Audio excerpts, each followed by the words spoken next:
capítulo 3, o verso de número 9, o terceiro elo dessa campanha, diz assim a palavra do Senhor Jesus: talvez Deus se arrependa e abandone a sua ira, e não sejamos destruídos, tendo em vista o que eles fizeram e como abandonaram os seus maus caminhos.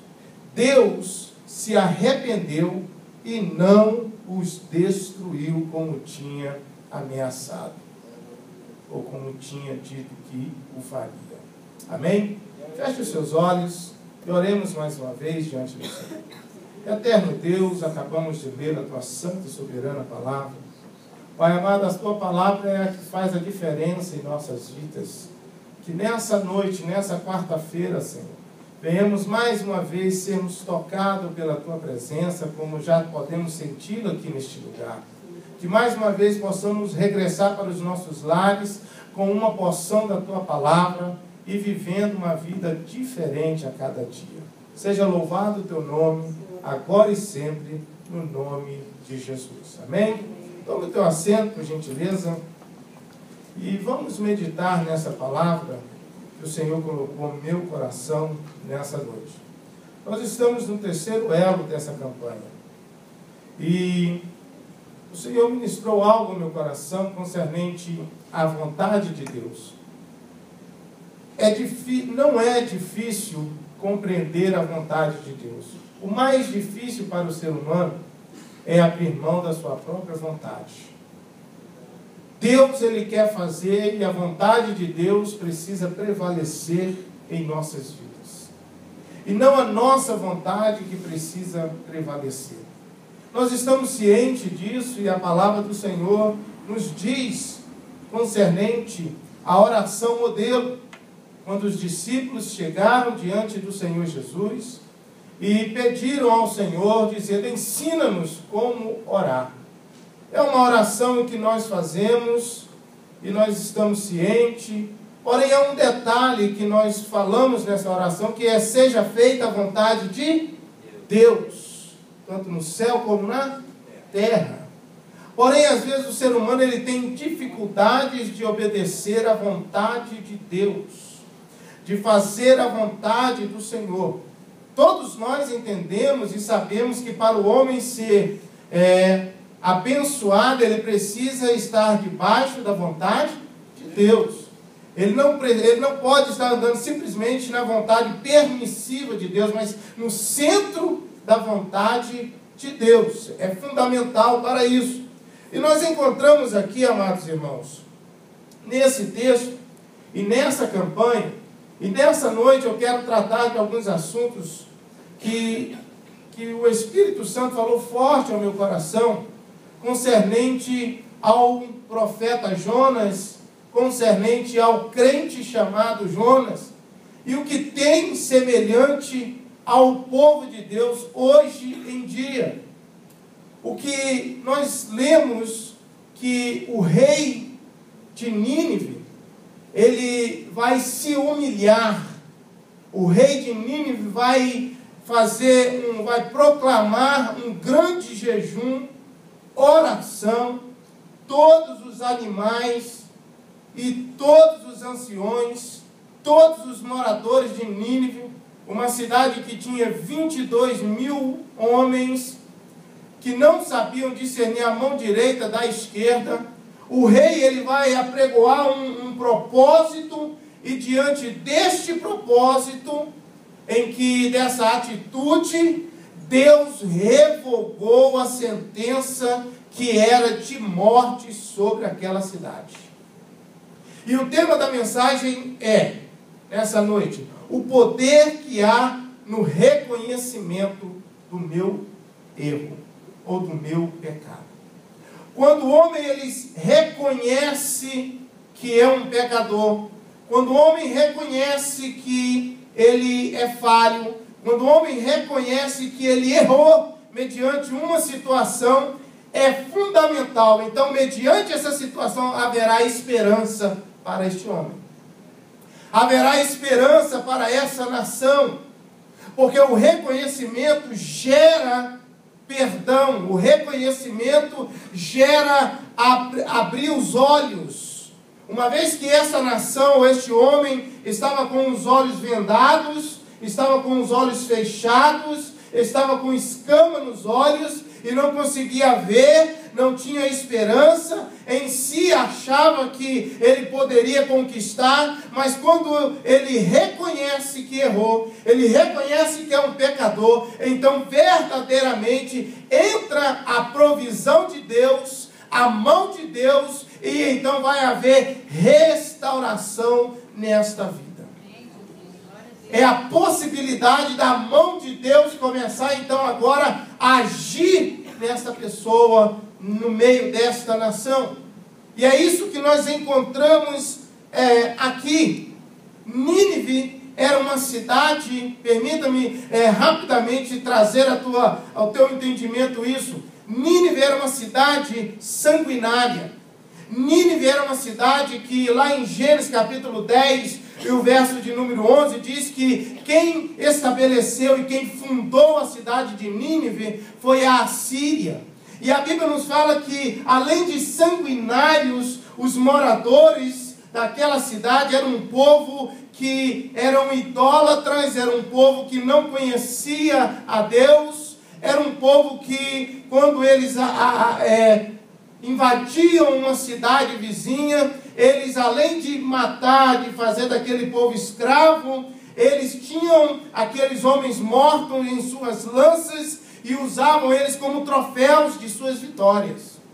Nínive era uma cidade terrível, uma cidade que não perdoava os seus vizinhos ou as cidades circunvizinhas a eles. A Assíria, neste período de Jonas, era o império mais poderoso que existia. Ainda não havia surgido a Babilônia na sua força total. A Babilônia iria vencer a Assíria. Mas neste período de Jonas, a Assíria era um império. E Nínive era a cidade, uma grande cidade, como nós encontramos relatado aqui pelo profeta Jonas. Porém, a Bíblia nos fala que nós já podemos encontrar nas Escrituras a graça de Deus, o amor de Deus, já no Antigo Testamento, na Antiga Aliança, concernente às nações. E não simplesmente reservada a um só povo, que era os judeus. Nós encontramos aqui, lá em Jericó, Deus abrindo uma janela, ou pingando uma gota da graça, a graça encontrando Raabe, encontrando os moradores de Raabe, ali que estavam dentro da sua casa, e nós já encontramos a mão de Deus concernente sobre aquela mulher. Deus salvando aquela mulher, Deus resgatando aquela mulher. E a Bíblia nos fala em Mateus capítulo 1, na árvore genealógica de Jesus, que ali está presente Raabe. A Bíblia nos fala que Raabe casou com um hebreu, um judeu, chamado Salmão.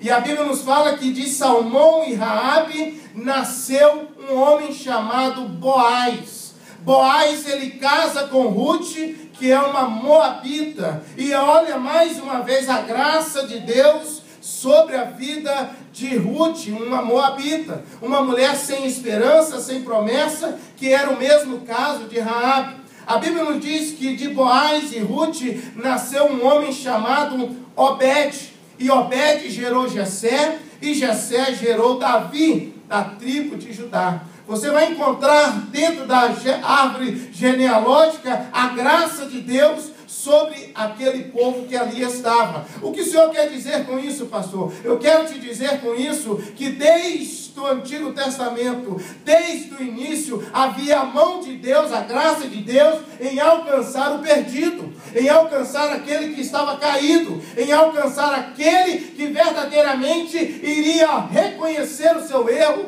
reconhecer que adorava deuses estranhos e agora iria se lançar aos pés do verdadeiro Deus, e diante dessas pessoas haveria esperança para elas. Deus está enviando aqui Jonas, o profeta, que está profetizando para o reino do norte, para Israel, para profetizar para essa nação, uma nação sanguinária. Porém, Jonas, ele tem algumas características. Jonas, ele parece algumas coisas semelhantes ao povo de Deus hoje em dia. E eu quero trabalhar com você sobre isso. Eu quero que você me acompanhe o raciocínio sobre isso. No capítulo 1 do livro de Jonas, você vai encontrar o chamado de Deus na vida deste homem. Deus está chamando ele no verso 1. Fala de quem ele é filho de Amitai. E Deus então diz: levanta, Jonas, vai à grande cidade de Nínive e clama contra ela, depressa, porque a sua malícia, a sua maldade chegou até a mim. Hoje em dia nós encontramos essas coisas acontecendo, a maldade, o mau cheiro, o mundo em que nós sabemos que está cada dia pior. Cada dia nós encontramos e ouvimos e assistimos atrocidades pela televisão, notícias como agora há poucos dias no Brooklyn, alguém simplesmente esfaqueou 2 crianças inocentes dentro de um elevador, e nós encontramos isso frequente nos noticiários. Nós encontramos homens sanguinários, nós encontramos pessoas assim, com a mente fechada, pessoas que não conhecem o Deus que nós conhecemos. E nós estamos aqui como os Jonas de hoje. Deus nos escolheu, e nós somos os Jonas de hoje, em que Deus nos chama e diz para mim e para você: levanta e vá à cidade de Nínive. Vá até os sanguinários, vá até os pecadores e fale da minha palavra para eles. Diga a eles, se eles não se arrependerem, diga a eles, se eles não me buscarem, se eles não deixarem os seus delitos e pecados e abandonarem tudo, eles serão destruídos. Esse é um projeto que Deus colocou nas nossas mãos. Mas sabe o que acontece? O crente Jonas, ele não quer ouvir a voz de Deus. O crente Jonas, ele ouve a voz, mas não quer obedecer a voz do Senhor. Jonas, ele é um crente, ele está dentro da igreja, mas só ele quer ter razão. E eu quero, nessa noite, trabalhar com você diante disso. Eu quero que você olhe, aponta o dedo assim, você faz assim com o dedo. Agora aponta para você. Diga assim: você é o Jonas. Você é o crente. Nós somos o crente Jonas. Não adianta apontarmos para o A, não adianta apontarmos para o B, assumirmos a nossa posição. O crente Jonas é aquele crente que tudo tem que ser do jeito dele. Ele não é maleável. Ele não tem jogo de cintura. Maleável, ou ele não tem o equilíbrio que é fruto dado pelo Espírito Santo. Ele não sabe lidar com situações. O crente Jonas não é pacificador. O crente Jonas, ele anda com gasolina para tocar no fogo. O crente Jonas, ele não quer fazer as coisas ficarem tranquilas, acalmar a situação. O crente Jonas, você percebe que ele, além dele achar que tem a razão, ele acha que tudo tem que ser do jeito dele, ele não é maleável, e ao invés de ir para Nínive, ele vai para Tarsis. Em vez de ele pregar o evangelho, ele não prega, ele fica como um Lázaro mudo e fechado. Não abre a boca. Ele pensa só em si mesmo. O crente Jonas é aquele crente que ele só olha para ele, para a casa dele, só pensa na empresa dele, ele só está preocupado com os seus próprios interesses. O crente Jonas, ele é teimoso. Ele não gosta de obedecer, porque ele acha que Deus está enganado. Ele acha, no conceito dele, que Deus não sabe quem é Nínive. Ele pensa que o pastor ou a palavra, eu falar para aquele alcoólatra, não, larga ele para lá. Falar com aquele rapaz, aquele drogado, aquele que está na sarjeta, não, isso não quero me envolver com isso. Eu não quero abrir a minha boca, eu não quero perder o meu tempo, eu não vou me envolver com isso. O crente Jonas, ele acha que ele consegue enganar a Deus. Olha para o teu irmão e diga para ele, você é o Jonas. Não quero te ofender, mas você é o Jonas de hoje. É o Jonas de hoje que nós nos encontramos assim às vezes. Nós sabemos que temos que fazer, mas não fazemos. Nós sabemos da nossa obrigação, mas não cumprimos. Jonas era esse crente. Ouviu a voz de Deus, mas não obedeceu. E a Bíblia fala que não adianta só ouvir, tem que ouvir e praticar, obedecer a palavra do Senhor. Jonas, ele foge das responsabilidades, do compromisso. Já viu o crente Jonas assim? Foge da responsabilidade. Deus está dizendo, é para Tarsis. Jonas está indo para o sentido contrário. Jonas, ele compra uma passagem, vai para Tarsis, de Tarsis ele vai para Jope, de Jope ele entra no navio, e do navio ele vai para o porão, e ali ele deita e dorme um sono profundo. Esse é Jonas. Esse é o crente Jonas. É um crente que ele anda dormindo espiritualmente. Ele não percebe o que está acontecendo. Ele não tem discernimento das batalhas espirituais. Ele anda adormecido, anestesiado espiritualmente. Ele anda, ele tem os olhos, mas ele é apático. Ele não é participante. O navio está afundando, uma tempestade está se levantando e Jonas está dormindo. O capítulo 1 só está tratando desses assuntos. Jonas está deitado, dormindo, porque ele não está preocupado com nada. Com quem faz, com quem não faz, ele não está nem aí. Mesmo correndo risco, porque ele está no mesmo barco. Mas ele está dormindo.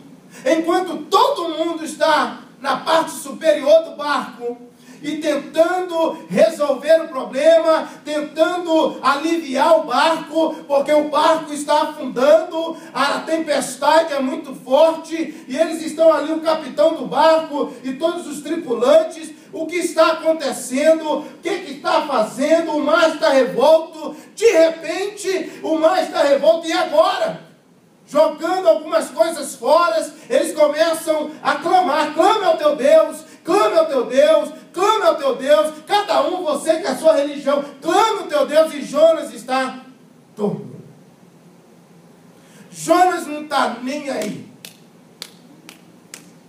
Jonas, além de ser negligente, ele, está colocando os outros em perigo. Já viu isso? O Jonas, ele é uma pessoa que não deveria participar daquele barco, ele tinha que ser lançado fora. E às vezes tem pessoas que ele vai ser lançado fora para que Deus venha trabalhar com ele, para que Deus venha resgatar ele, para que ele venha clamar ao Senhor. Porque você percebe que Jonas, no capítulo 1, Jonas não ora ao Senhor. Ele simplesmente ouve a voz e vai fazer a própria vontade. Vai fazer o que ele achava que estava certo. Ele vai seguir o caminho dele. Ele compra a passagem dele. O sentido que ele vai é o contrário daquilo que Deus havia mandado ele fazer. Se eu quero ter esperança, eu preciso estar dentro da vontade de Deus. Ainda que a vontade de Deus, dentro dos meus conceitos, não sejam algo que eu gostaria, eu preciso obedecer se eu quero receber vitória. Aleluia. Eu preciso ir, se ele está dizendo que o caminho pelo deserto é mais fácil, é mais perto, é melhor, eu tenho que ir com esse deserto. Porque eu sei que com o Senhor eu irei passar esse deserto em vitória. Eu irei conquistar, eu irei sair avante. E a Bíblia nos fala em todo o capítulo 1, tudo isso que eu falei para você. Jonas, um crente, um profeta fujão. Um profeta que achava que podia se esconder da presença do Senhor. Que queria fazer a sua própria vontade. Quantas pessoas nós encontramos hoje em dia assim? Que não querem fazer a vontade do Senhor. E nós sabemos, Paulo ele diz aos romanos que a vontade do Senhor é o quê? Boa, perfeita e agradável. Mas o ser humano ele faz o quê? Não. Eu não acho que é assim. Eu acho que deveria ser assim. Já viu isso? Eu penso que deveria ser assim. E aí, não tem como o homem contender com o oleiro. Não tem como o homem contender com o soberano, com o Criador. Dá ordem para aquele que é o Criador. Dá ordem para aquele que tem a mão sobre todas as coisas. Olha só o que diz Isaías 45:9. Ai daquele que contende com o seu Criador. Daquele que não passa de um caco entre os cacos no chão. Acaso o barro pode dizer ao oleiro o que você está fazendo? Será que a obra que você faz pode dizer, você não tem mãos? E por aí vai seguindo o profeta Isaías falando. Será que nós podemos dizer, Senhor, olha isso aqui, perdoar o próximo? Não, Senhor, mas esse aqui eu não vou perdoar não. Eu vou perdoar aquele, mas esse aqui eu não vou perdoar. Será que nós podemos fazer isso? A vontade do Senhor é que nós venhamos perdoar. Que nós venhamos fazer a sua vontade. Sermos luz deste mundo. Verdadeiramente cumprir com os seus estatutos, com a sua palavra dita para nós. Mas Jonas não quer fazer. Jonas ele foge. E aí, quando eles acordam Jonas e diz, quem é você? Quem é o teu Deus? No capítulo 1 ele diz lá no final, eu sou hebreu, estou fugindo diante do meu Deus, não estou fazendo a vontade dele, e o meu Deus é o Criador dos céus e da terra. E aquele povo entrou em temor e disse, o que nós podemos fazer então para acalmar essa tempestade? Me joguem nessa tempestade. Só irá acalmar se me jogar nessa tempestade. Aí no capítulo 2 você percebe que Jonas está onde? Dentro do grande peixe. Porque para todo crente fujão tem um automóvel esperando ele. Tem um grande peixe esperando ele. Tem algo preparado do Senhor, exclusivamente um transporte esperando o fujão. Deus vai sempre deixar um transporte ali, do lado, esperando o Jonas. E nós encontramos aqui no capítulo 2 que Jonas, então, ele vê em perigo, ele está em situação de adversidade, e Jonas começa, então, a orar diante do Senhor. Olha para o teu irmão e diga para ele, não espere a situação ficar difícil para orar. Não espere a situação ficar um mistério para você começar a orar. Não espere a casa começar a pegar fogo para você orar.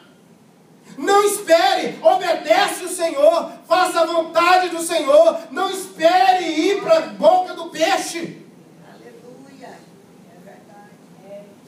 O crente ele quer ter esperança simplesmente lendo e simplesmente falando, mas ele não vive debaixo de obediência da palavra de Deus. E aí, meu irmão, é em vão fazer campanha.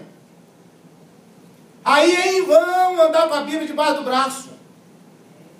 É em vão ficar aí de gravata. É em vão ficar aí falando palavras inefáveis e palavras difíceis. É em vão. Não vai resolver. Não vai dar em nada. Eu preciso clamar ao Senhor, eu preciso buscar ao Senhor. E o tema de Lamentações 3:29 está dizendo, Jeremias, põe a tua boca no pó, ou põe o teu rosto em pó, porque certamente haverá esperança para vós. Certamente haverá a intervenção de Deus. De repente pode acontecer que Deus vai sondar o teu coração e o meu coração e Ele vai resolver reverter a situação. Se houver o quê? Sinceridade. Não é só de boca, não é só de chavões. Não, é de corpo, alma e espírito. Eu preciso buscar o Senhor verdadeiramente. Eu preciso me lançar aos pés do Senhor. Eu preciso reconhecer que Ele é Deus, que eu andei fora do caminho dEle, mas o GPS me colocou em direção de novo e eu tenho que caminhar. Se eu quero vitória, se eu quero bênção, se eu quero restauração, se eu quero esperança de vida eterna, eu preciso estar dentro da vontade de Deus. E aí você vê um monte de crente cabisbaixo, arrastando a botina, desanimado, aborrecido. Meu irmão, há esperança para quem está em Cristo Jesus. A palavra do Senhor me diz isso. Há esperança. Não vai faltar batalha para você. Ah, pastor, uma batalha, quem é que gosta de batalha? Eu quero te dizer, para chegar no céu, tem que carregar a cruz. Só vai receber a coroa quem apresentar a cruz dele diante do Senhor. Está querendo vida fácil, está querendo obter vitória sem ter adversário. Não, não vale assim. Nós temos que ter um adversário, porque o gosto é maior, a vitória é maior. Eu posso ser fraco diante do adversário, mas a palavra do Senhor me diz que quando eu me arrependo, quando eu me lanço aos pés dele, o fraco é forte e nós tomamos posse da nossa vitória. Eu não paro, eu não posso parar mediante a palavra do Senhor, mediante a adversidade. Jonas, ele está no verso 6 e verso 7 do capítulo 2, ele diz: afundei até chegar ao fundamento dos montes, a terra embaixo, cujas trancas me aprisionaram para sempre, mas tu trouxeste a minha vida de volta da sepultura. Ó Senhor meu Deus, quando a minha a minha vida já se apagava, eu me lembrei de ti, Senhor, e a minha oração subiu a ti, ao teu santo templo. E Deus fez o quê? Ouviu a oração de Jonas. Meu irmão, Deus, ele está disposto a pegar qualquer um na lama do pecado e dar a ele a oportunidade novamente. E quem somos nós? Um crente Jonas, que às vezes olhamos para aquela pessoa, olhamos para os moradores de Nínive, que simbolizam o mundo, que simboliza Monte Vernon, que simboliza o irmão A, que simboliza o irmão B, que simboliza o irmão C, e rotulamos ele e dizemos: desse aí tem que morrer. Eu vou fugir. Se depender de uma palavra minha, eu vou dar volta. Quantos crentes não têm essa atitude? Quando que Jesus, ele me diz e ele nos ensina, que ele diz: é necessário eu ir em Samaria. Lá é pecador, lá é um povo que não presta, lá é um povo que todo mundo corta a volta, mas eu tenho a minha graça sobre a vida deles. Eu vou lá conversar com aquela mulher, eu vou lá entrar em Samaria, eu vou lá mudar a história daquele povo, porque aquele povo tem graça também. Glória a Deus, aleluia. Quando todo mundo olhava e dizia: ele entra na casa de Zaqueu, um publicano, um cobrador de imposto, um miserável, e Jesus, ele diz: eu entro na casa de Zaqueu. Zaqueu, desce, porque hoje convém entrar na tua casa, porque se você é filho de Abraão. Glória a Deus. Jesus nos ensina e ele diz: ei, os pecadores estão te esperando. Eles não estão diante de você para você rotular eles, Jonas. Eu não estou aqui, Jonas, te dizendo que eles são bons, que eles são isso. Eu estou dizendo para você ir lá e pregar a minha palavra. E o esboço quem vai te dar sou eu, Jonas. O esboço não é teu, o esboço eu vou te dar, o Deus soberano. Então, no capítulo 3, a Bíblia nos diz que Jonas, então, o Senhor deu ordem, nos últimos versículos do capítulo 2, para o peixe entregar, vomitar Jonas. E agora vem Jonas, todo marrotado. Parece que aprendeu a lição. Mas o crente Jonas, o profeta Jonas, ele é teimoso. É por isso que eu quero, colocando ele aqui no âmbito aqui geral para conosco. Que mesmo passando por situações, você que está aqui dentro, que já provou o amargo, mas já provou a mão de Deus a teu favor, já viu a providência de Deus a teu favor, e mesmo assim você, às vezes, você olha ainda hoje e diz, se depender de mim eu corto volta. Se depender de mim eu passo lanche. Parece uma foto que andaram colocando no Facebook, o cidadão está dentro do buraco, e o rapaz está estendendo a mão, mas tem uma escada em cima, e nem todo aquele que estende a mão parece que está querendo te ajudar. Ele poderia pôr a escada e tirar ele, mas ele está tentando, dizendo, eu não consigo. Não estou conseguindo, estou tão esforçando aqui, mas não estou conseguindo.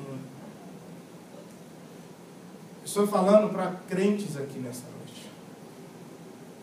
Que você sabe o que eu estou falando para você.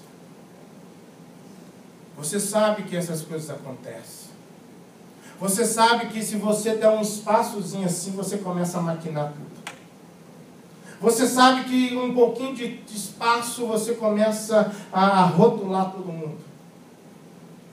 É por isso que nós precisamos estar em constante oração diante do Senhor.